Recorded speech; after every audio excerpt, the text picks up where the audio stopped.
ನಮಸ್ಕಾರ ಸ್ನೇಹಿತರೆ, ಕನ್ನಡ ಕ್ರಿಕೆಟ್ ಮಗ ಚಾನಲ್ಗೆ ತಮಗೆಲ್ಲ ಸ್ವಾಗತ ರೀ. ನಿನ್ನೆ ಸಖತ್ ಅಂತ ಗೆಲುವು ನಮ್ಮ RCB ತಂಡಕ್ಕೆ. ವಿರಾಟ್ ಕೊಹ್ಲಿ ಅವರು ಅದ್ಭುತವಾದಂಥ ಪ್ರದರ್ಶನ, ದಾಖಲೆ ಕೂಡ ಬರೆದರು. ಹಾಗೆ ಪಡಿಕಲ್ ಅವರು ದಾಖಲೆ ಬರೆದರು.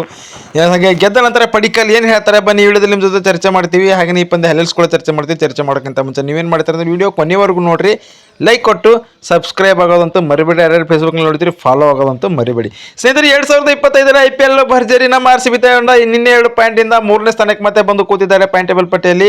ಇದೊಂದು ಗೆಲುವು ನಮಗೆ RCB ತಂಡಕ್ಕೆ ತುಂಬ ಖುಷಿಯಾಗಿದೆ ಅಂತ ಕೂಡ ಹೇಳ್ಬೋದಾಗಿದೆ. ಯಾಕೆಂದರೆ ಮುಂಬೈ ತಂಡ ಕೂಡ ಈಗಾಗಲೇ ಸತತವಾಗಿ 4 ಪಂದ್ಯ ಗೆದ್ದು ಮತ್ತೆ ಅವ್ರು 3ನೇ ಸ್ಥಾನಕ್ಕೆ ಬಂದಿರೋ, ಅವರೇ ಹಿಂದಿಕ್ಕಿ ಮತ್ತೆ ನಾವು 3ನೇ ಸ್ಥಾನಕ್ಕೆ ಹೋಗಿವಿ. 4ನೇ ಸ್ಥಾನಕ್ಕೆ ಮುಂಬೈ ಇದೆ ಅಂತ ಕೂಡ ಹೇಳ್ಬೋದಾಗಿದೆ. ಹಾಗೆಯೇ ಸ್ನೇಹಿತರೆ, ಇಲ್ಲಿ ಮೊದಲ ಬ್ಯಾಟಿಂಗ್ ಮಾಡಿದ ಇಲ್ಲಿ RCB ತಂಡ 205 ಟಾರ್ಗೆಟ್ ನೀಡಿದ್ದಾರೆ. ವಿರಾಟ್ ಕೊಹ್ಲಿ 70, ಹಾಗೆ ಪಡಿಕಲ್ 50. ಇವರು ಅಮೋಘ ಬ್ಯಾಟಿಂಗ್ ಪ್ರದರ್ಶನದಿಂದ ನಮ್ಮ RCB ತಂಡ 205 ರನ್ ಮಾಡ್ತಾರೆ.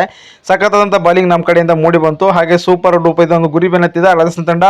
ಓಪನಿಂಗು ಅದ್ಭುತವಾದಂಥ ಬ್ಯಾಟಿಂಗ್ ಕೂಡ ಮಾಡ್ತಾರೆ. ಇವರು ಒಂದು ಸಖತ್ ಜೈಸ್ವಾಲು 19 ಚಿತ್ರಗಳಲ್ಲಿ 49 ರನ್ ಮಾಡ್ತಾರೆ. ಭರ್ಜರಿಯಾಗಿ ಬ್ಯಾಟಿಂಗ್ ಆಡ್ತಾರೆ RCB ವಿರುದ್ಧ. ಹಾಗೆ ಸೋಲ ಪಂದ್ಯ ಗೆಲ್ಲಕ್ಕೆ ಪ್ರಮುಖ ಕಾರಣ ಅಂದರೆ ಕೊನೆಯ 5 ಓವರ್ನಲ್ಲಿ RCB ತಂಡಕ್ಕೆ ತುಂಬ ಕಷ್ಟಕರವಾಗಿತ್ತು. ಯಾಕಂದರೆ ಇಲ್ಲಿ ನಿತೀಶ್ ರಾಣಾ ಸಖತ್ತಾಗಿ ಆಟ ಆಡ್ತಾ ಇದ್ರು. ಹಾಗೆ ಪರಾಗ್ ಅವರು ಆಟ ಆಡ್ತಿದ್ರು. ಪರಾಗ್ ಅವರು 2 ವಿಕೆಟ್, ಕುರ್ನಲ್ ಪಾಂಡ್ಯ ಕೂಡ ಪಡಿತಾರೆ. ಇವರು ವಿಕೆಟ್ ಪಡೆದ ನಂತರ ಕೊನೆಯ ಅಂದರೆ 4 ಓವರ್ನಲ್ಲಿ 46 ರನ್ ಬೇಕಾದಾಗ ಇಲ್ಲಿ ಮತ್ತೆ ಹೆಜಲ್ವುಡ್ ಅವರು ಸಖತ್ತಾಗಿ ಒಂದು ಓವರ್ ಮಾಡ್ತಾರೆ. ಅದಾದ ನಂತರ ಬಂದು ಮತ್ತೆ ಇಲ್ಲಿ ಭೂವಿ ಅವರು 27 ರನ್ ನೀಡ್ತಾರೆ ರೀ. 27 ರನ್ ನೀಡಿದಾಗ ನಮ್ಮ RCB ತಂಡ ಈಗೇನು ಸೋಲುತ್ತೆ ಅಂದರೆ ನೋಡ್ಬೋದು. ಒಟ್ಟಾರೆಯಾಗಿ ಬರೀ 17% ನಮ್ಮ RCB ತಂಡ ಗೆಲ್ಲಕ್ಕೆ 83% ಅವರು ಇತ್ತು. ಈ ಕೊನೆಯ ಓವರ್ನಲ್ಲಿ ಹೆಜಲ್ವುಡ್ ಅವರು ಮಾಡಿದ ಕಾರ್ಯ, ಯಾರು ನೋಡ್ರು ಧ್ರುವ ಜುರೇಲ್ ಅವರು ಔಟ್ ಮಾಡ್ತಾರೆ. ಅವಾಗ ಗೆಲುವಿಗೆ ರೂವಾರಿ ನೆಗೆ ಬೀಗ್ತಾರೆ. ಕೊನೆ 2 ಓವರ್ನಲ್ಲಿ ಕೇವಲ 5 ರನ್ ನೀಡಿ 3 ವಿಕೆಟ್ ಪಡೀತಾರೆ. ಇದೇ ಒಂದು RCB ತಂಡಕ್ಕೆ ಗೆಲುವಿಗೆ ರೂವಾರಿ ಆಯಿತು ಕೂಡ ಹೇಳ್ಬೋದಾಗಿದೆ.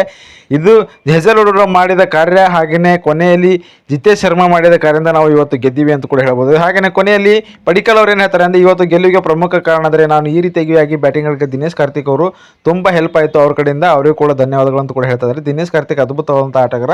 ಇವರು ಒಂದು ಬ್ಯಾಟಿಂಗ್ ಕೋಚ್ನಲ್ಲಿ ನಾನು ಸರಿಯಾಗಿ ಆಡ್ತಾ ಇದ್ದೀನಿ. ಯಾಕೆಂದರೆ ಅವರು ಒಳ್ಳೆ ರೀತಿ ನಮ್ಮ ವೀಕ್ನೆಸ್ ಅನ್ನು ಕಂಡು ಹಿಡಿದು ನೀವು ಈ ರೀತಿಯಾಗಿ ಬ್ಯಾಟಿಂಗ್ ಆಡಿದ್ರೆ ನೀವು ಮುಂದೆ ಸಾಕ್ತೀರಿ ಅನ್ನೋ ರೀತಿಯಾಗಿ ಹೇಳಿದರು. ಅದೇ ರೀತಿಯಾಗಿ ನಾವು ಇವತ್ತು ಅವರ ಅನುದಾನದಿಂದ ನಾವು ಇವತ್ತು ಸಖತ್ತಾಗಿ ಬ್ಯಾಟಿಂಗ್ ಆಡಿದ್ದೀವಿ. ಅವರು ಕ್ರೆಡಿಟ್. ಅವರು ವಿರಾಟ್ ಕೊಹ್ಲಿ ಅಂತೂ ಸಖತ್ತಾಗಿ ಆಟ ಆಡಿದ್ರು. ಇವತ್ತು ಧ್ರುವ ಜುರೇಲ್ ಅವರು ವಿಕೆಟ್ ತೆಗೆಯೋಕ್ಕೆ ಪ್ರಮುಖ. ಜಿತೇಶ್ ಶರ್ಮಾ, ಹೆಜಲ್ವುಡ್ ಅವರು ಮಾಡಿದ ಕಾರ್ಯ ಕೊನೆಯಲ್ಲಿ ಒಂದು ಒಳ್ಳೆ ರೀತಿಯಾಗಿ ಒಂದು ಧ್ರುವ ಜುರೇಲ್ ಔಟ್ ಮಾಡುವ ಮುಖಾಂತರ ನಮ್ಮ ತಂಡಕ್ಕೆ ಗೆಲುವು ತಂದು ಕೊಟ್ಟರು. ವಿರಾಟ್ ಕೊಹ್ಲಿ ಸಖತ್ತಾಗಿ ಆಟ ಆಡಿದ್ರು. ಇವರು ಎಷ್ಟು ಹೇಳಿದ್ರು ಕಡಿಮೆನೆ ಈ ರೀತಿಯಾಗಿ ಗೆಲುವು ಪಡೆದಿದ್ದಾರೆ. ಏನಂತೀರಿ ನಮ್ಮ RCB ತಂಡಕ್ಕೆ ಗೆಲುವಿಗೆ ಕಾರಣ ಕೂಡ ಕಮೆಂಟ್ ಮಾಡಿರಿ.